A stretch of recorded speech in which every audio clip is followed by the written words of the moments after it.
It can be really appealing to believe that there is some meritocracy somewhere and that there are places where you will get equal pay for equal work.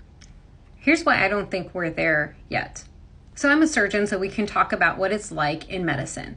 The way that compensation is run at a lot of our healthcare institutions for physicians is based on something called relative value units, or RVUs.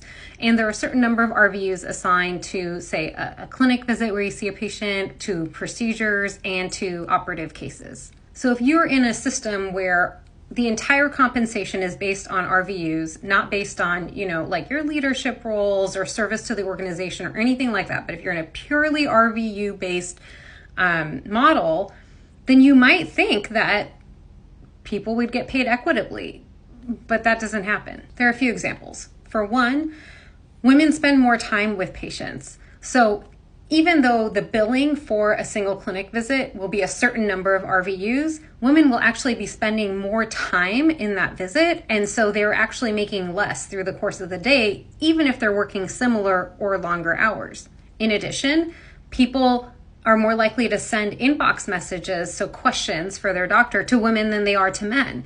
And that's all time that women have to spend doing work that is not compensated in most of our healthcare systems with any financiers or any RVUs.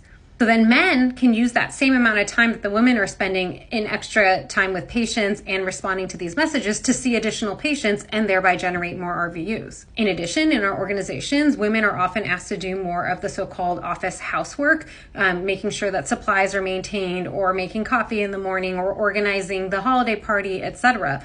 And again, that takes time away from work that would be generating RVUs.